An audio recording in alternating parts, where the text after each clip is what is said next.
ആ കുട്ടിയുടെ കൈ പിടിച്ചുകൊണ്ട് ബാപ്പ കബറിങ്ങ പോവുമായിരുന്നു, മരണപ്പെട്ട പോലീസ് ഉദ്യോഗസ്ഥൻ. എന്നിട്ട് പറയും, മോനെ, നിൻ്റെ ഉപ്പ മരിച്ചാലും നീ ഇങ്ങനെ തന്നെ ചെയ്യണം. അത് പറഞ്ഞു കൊടുത്ത ഉപ്പയാണ് മരണപ്പെട്ടത്. താന്നൂര ബോട്ടപകടത്തിൻ്റെ കഥയാണ് ഞാൻ പറയണത്. ചെറിയ കുട്ടിയെയും കൊണ്ട് തൻ്റെ പിതാവിൻ്റെ കബറിങ്കൽ പോയി, നിൻ്റെ ഉപ്പ മരിച്ചാലും നീ ഇങ്ങനെ തന്നെ ചെയ്യണം, നീ കബറിങ്ങ വരണം. അത് കേട്ടിട്ട് ഈ കുട്ടി എപ്പോഴും കബറിങ്ങലേക്ക് പോകുമായിരുന്നു, വാപ്പാൻ്റെ കബറിങ്ങലേക്ക്. ചെറമംഗലത്തുനിന്ന് ഞാൻ കേട്ട കഥയാണ്. അപ്പം ഞാൻ ആ വീട്ടുകാരോട് പറഞ്ഞു, അപ്പോൾ ഒറ്റക്കൊരിക്കലും അവനെ കബറിങ്ങലേക്ക് അയക്കരുത്. ഇത് ഞാൻ പലയിടത്തും സംസാരിച്ചിട്ടുണ്ട്. ഇതൊക്കെ ആളുകൾക്ക് ബോധം കൊടുക്കാൻ പറ്റിയ സംഗതികളാണ്. വാപ്പാൻ്റെ ഖബർ സിയാറത്ത് ചെയ്യാൻ ചെറിയ കുട്ടിയുടെ കൈ പിടിച്ചു പോയ ആ പോലീസുകാരൻ തന്നെ ഒരു അസാധാരണ പോലീസ് ഉദ്യോഗസ്ഥനായിരുന്നു.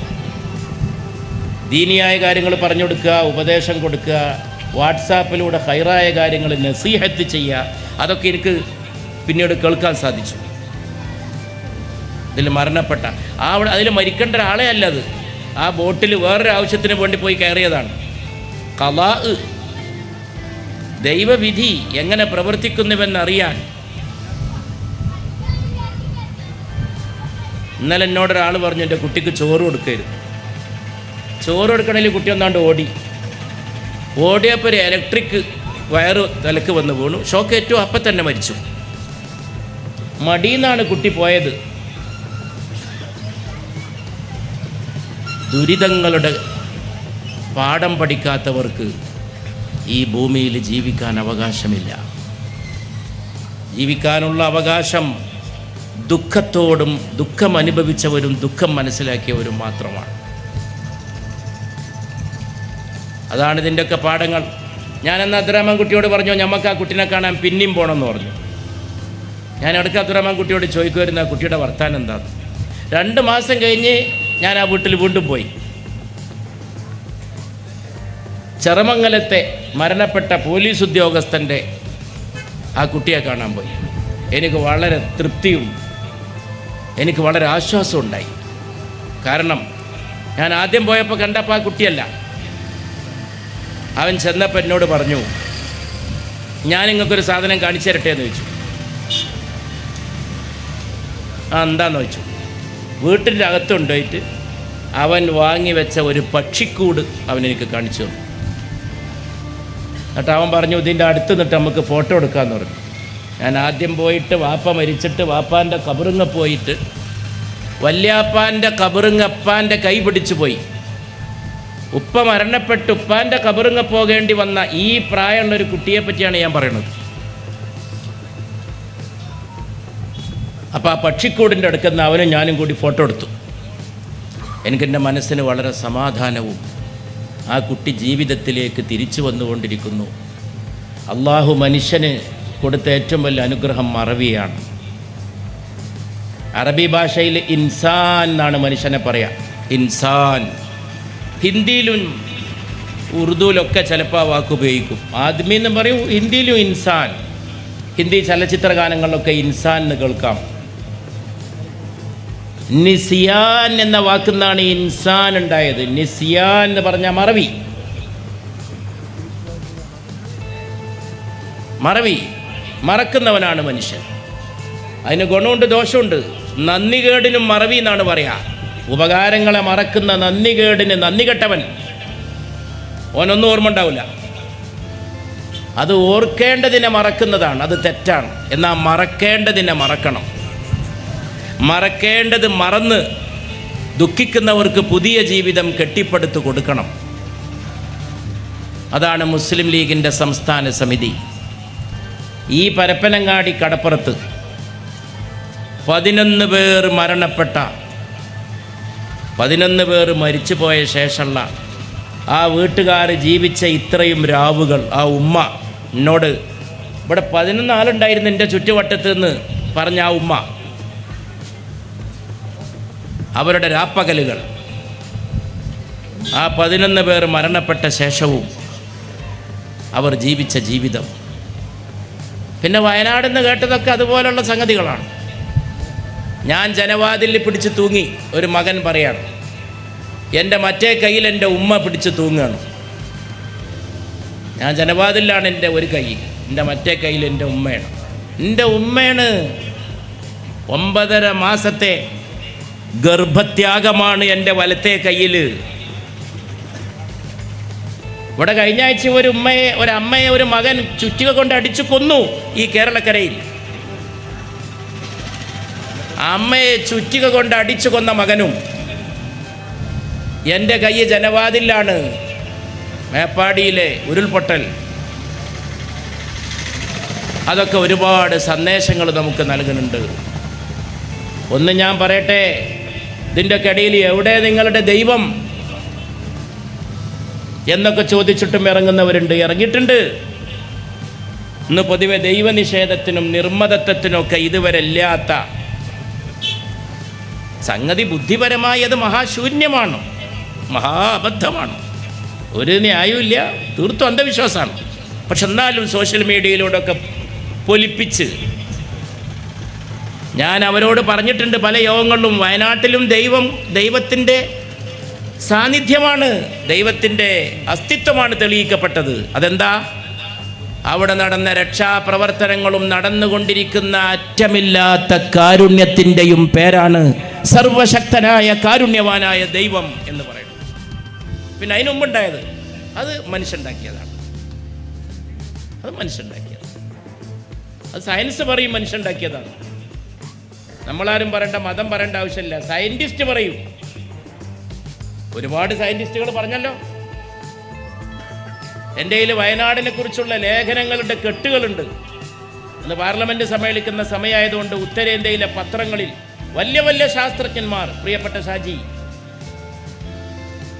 വയനാടിൽ ഇങ്ങനൊന്നുണ്ടാവും എന്നുള്ളത് പ്രകൃതിയിൽ തന്നെ സംഭവിക്കേണ്ട കാര്യമാണ്. Such is the man's attitude. അതാണ് മനുഷ്യൻ പ്രകൃതിയോട്, പശ്ചിമഘട്ടത്തോട്, വയനാടിനോട്. സലാം സാഹിബ് എത്രയെത്ര റിപ്പോർട്ടുകൾ, അതിലേക്ക് ഞാൻ കടക്കണില്ല. ഞാൻ സാന്ദർഭികമായിട്ട് പറഞ്ഞതാണ്. ഇതൊക്കെ ദൈവത്തിൻ്റെ മേൽ വെച്ച് കെട്ടണ്ട, മനുഷ്യൻ്റെ മേൽ വെച്ച് കെട്ടിയാൽ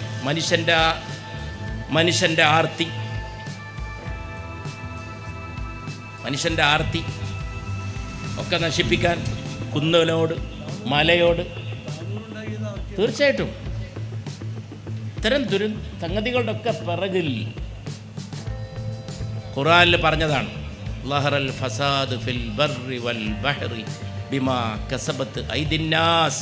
മനുഷ്യരുടെ കരങ്ങൾ പ്രവർത്തിച്ചതിൻ്റെ ഫലമായി കരയിലും കടലിലും കുഴപ്പം പ്രത്യക്ഷപ്പെട്ടു. കടലിലും, ഫിൽ ബർറി വൽ ബഹ്റി. ഇനി എങ്ങനെയത് ഇത്രയും സൂക്ഷ്മമായിട്ട് പറയാം? കടലിൽ കൊണ്ടുപോയി തള്ളുന്ന പ്ലാസ്റ്റിക്കുകളുടെ ടൺ കണക്കിനുള്ള പ്ലാസ്റ്റിക്കുകൾ എത്ര മത്സ്യങ്ങളെ കൊന്നു, എത്ര പവിഴപ്പുറ്റുകളെ തകർത്തു, കടൽ മുഴുവൻ നശിപ്പിച്ചു. പ്ലാസ്റ്റിക് മാലിന്യങ്ങൾ, ടൺ കണക്കിന് പ്ലാസ്റ്റിക് മാലിന്യങ്ങൾ കൊണ്ടുപോയി തള്ളാനുള്ള, ഡംപ് ചെയ്യാനുള്ള സ്ഥലമാക്കിയിട്ട് കടലിനെ മാറ്റി. പ്രിയപ്പെട്ടവരെ, മനുഷ്യനാണ്. അതുകൊണ്ട് ദുരന്തം വരുമ്പോൾ എവിടെ ദൈവമതം കൈപിടിക്കുന്നു. ഇപ്പോൾ അവിടെ നടക്കുന്നത് എന്താ? ദൈവകാരുണ്യമാണ്, അർഹമുറാഹിമീൻ്റെ കരുണയാണ്. ഈ വീട് വെച്ച് കൊടുക്കുന്നത്, അതിനുവേണ്ടി സഹായിച്ചവരുടെ നീറുന്ന മനസ്സ്. ഇത് കേട്ട് ഓടിയെത്തിയവർ, കോവിഡ് വന്നപ്പോൾ പോസിറ്റീവായ ആളുകളുടെ അടുക്കിലേക്കും ഭക്ഷണ കിറ്റുമായി പോയവർ, പ്രളയത്തിലേക്ക് എടുത്ത് ചാടിയവർ. ആ പ്രളയത്തെ എന്താണ് കേരളം പേരിട്ട് വിളിച്ചത്? കേരളത്തെ പേരിട്ട് വിളിച്ചത്, അറിവുള്ള ആളുകൾ പേരിട്ട് വിളിച്ചത്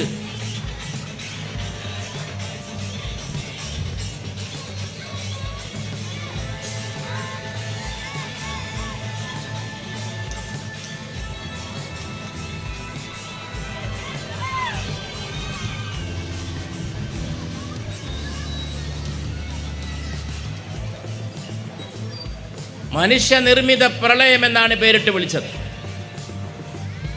മനുഷ്യനിർമ്മിത പ്രളയം എന്നാണ് പേരിട്ട് വിളിച്ചത്. ഞാൻ എൻ്റെ വാക്കുകൾ ദീർഘിപ്പിക്കുന്നില്ല. നേതാക്കന്മാർ വരുന്നവരെ സംസാരിക്കണം എന്നൊക്കെ എന്നോട് നേരത്തെ പറഞ്ഞിരുന്നെങ്കിലും ഇപ്പം അതിൻ്റെ ആവശ്യമുണ്ടെന്ന് എനിക്ക് തോന്നുന്നില്ല. കാരണം ഇവിടെ പ്രഗത്ഭരായ വാഗ്മികളായ നേതാക്കന്മാർ എത്തിച്ചേർന്നിട്ടുണ്ട്. അവരൊക്കെ KM ഷാജി സാഹിബ് അടക്കം അവരൊക്കെ സംസാരിക്കും. ഞാൻ പറഞ്ഞു വെച്ചത് ദുരിതങ്ങളുടെ ഒരു കാലമാണ്. ഓർത്ത് ജീവിക്കണം.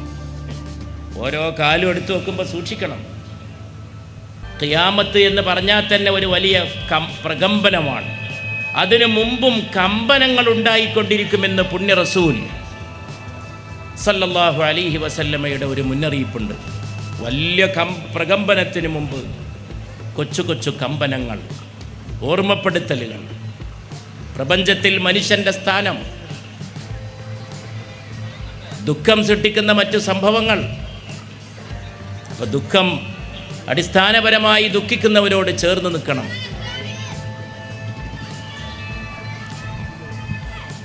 ദുഃഖിക്കുന്നവരോട് ചേർന്ന് നിൽക്കണം.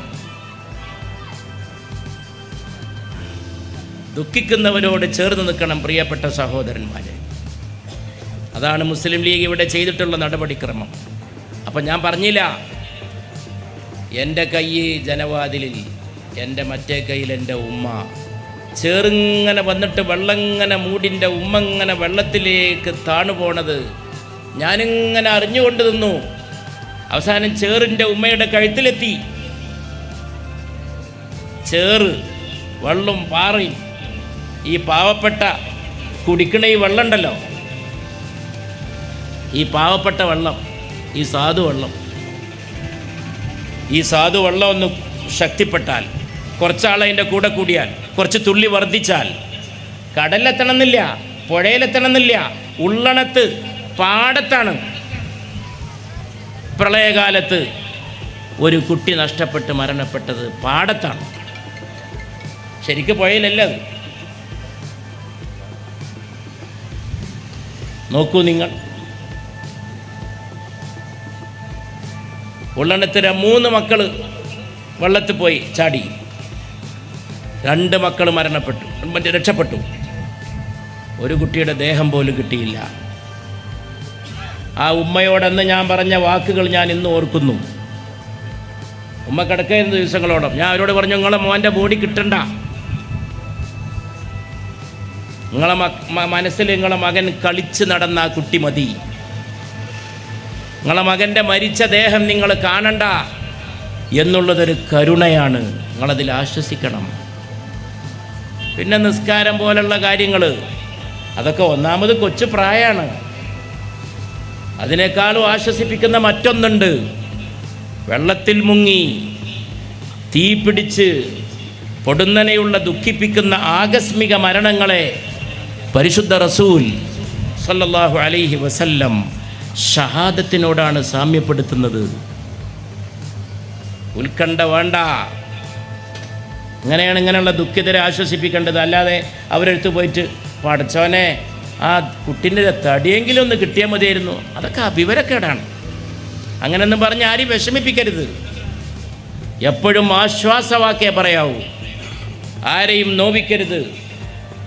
ഏറ്റവും നല്ല മനുഷ്യനാരാണെന്ന ചോദ്യത്തിന് പരിശുദ്ധ റസൂൽ സല്ലല്ലാഹു അലൈഹി വസല്ലം നൽകിയ മറുപടി വാക്കുകൊണ്ടോ പ്രവൃത്തി കൊണ്ടോ മറ്റൊരാളെ നോവിക്കാത്തവൻ എന്നാണ്. ആ പരിശുദ്ധ നബിയുടെ പ്രകീർത്തനങ്ങൾ മുഴങ്ങുന്നൊരു സമയം കൂടിയാണിത്. ആ പ്രകീർത്തനങ്ങൾ നബിയെ പഠിക്കാനായിരിക്കണം സല്ലല്ലാഹു അലൈഹി വസല്ലം, സ്നേഹിക്കാനായിരിക്കണം സല്ലല്ലാഹു അലൈഹി വസല്ലം, ആളുകൾക്ക് അറിയിച്ചു കൊടുക്കാനായിരിക്കണം സല്ലല്ലാഹു അലൈഹി വസല്ലം. ഒരിക്കലും നബിചര്യക്ക് വിരുദ്ധമായത് ആഘോഷമായിട്ടോ ആർഭാടമായിട്ടോ മറ്റൊരു രീതിയിലോ ചെയ്യാൻ അവിടുത്തെ പേരിനെ ഉപയോഗിക്കരുത് സല്ലല്ലാഹു അലൈഹി വസല്ലം. അതുകൊണ്ട് പ്രിയപ്പെട്ടവരെ, ഞാൻ പറഞ്ഞുകൊണ്ട് വന്നത്, അങ്ങനെയുള്ള ദുരിതങ്ങളും ദുരന്തങ്ങളും നടന്ന ഈ കടപ്പുറം ഇന്നിതാ ഒരു സ്നേഹത്തിൻ്റെ കേന്ദ്രമായി, കാരുണ്യ കേന്ദ്രമായി. 11 മക്കളെ നഷ്ടപ്പെട്ട ഉമ്മാക്ക് അത് തിരിച്ചു കൊടുക്കാൻ നമ്മളെ കൊണ്ടാവില്ല, ആർക്കും കഴിയില്ല. ഞാൻ ഇന്നലെ കൂട്ടായി കടപ്പുറത്ത് പോയിരുന്നു. ഒരു കുട്ടി ഫുട്ബോൾ തട്ടി, ഫുട്ബോൾ കടലിൽ വീണു. കുട്ടി അതെടുക്കാൻ വേണ്ടി ചാടി, കുട്ടി മരണപ്പെട്ടു. ഞാൻ പറഞ്ഞില്ലേ, ഇത് ദുരിതങ്ങളുടെ കാലമാണ്. കുട്ടികൾക്കും ഇല്ല ഒരു പേടിയും സംശയവും. ഞാൻ ആ മുറ്റത്തിരിക്കുമ്പോൾ എല്ലാവരോടും പറഞ്ഞു, കുട്ടികൾക്ക് നിങ്ങൾ കടലിനെ പറ്റി ഭയവും പഠിപ്പിക്കണം. ഇതൊരു കടപ്പറാണ്. കുട്ടികൾ കടലിനെങ്ങനെ ഒരു പേടിച്ചിരുന്നു പണ്ടൊക്കെ. എന്തൊക്കെ കടലിനോട് ബന്ധമുണ്ടെങ്കിലും കടലിനോടൊരു ഭയം നല്ലതാണ്. എടുത്ത് ചാടുകയാണ് കുട്ടികൾ. അപ്പം അവരെ ചെറുക്കണം. ദുരിതങ്ങളും ദുരന്തങ്ങളും വർദ്ധിക്കുമ്പോൾ അത് തടുക്കാൻ ശ്രമിക്കണം. ആശ്വാസത്തിൻ്റെ തെളിനീരായിട്ട് മാറണം. ഭൂമിയിലുള്ളവരോട് കരുണ കാണിക്കുവിൻ, എങ്കിൽ മാനത്തുള്ളവൻ നിങ്ങളോടും കരുണ കാണിക്കും. ഇർഹമു മൻ ഫിൽ അർദ് യർഹമുക മൻ ഫിസ് സമാ എന്ന പരിശുദ്ധ റസൂലിൻ്റെ വചനത്തോടെ സല്ലല്ലാഹു അലൈഹി വസല്ലം ഞാൻ എൻ്റെ വാക്കുകൾ അവസാനിപ്പിക്കുകയാണ്.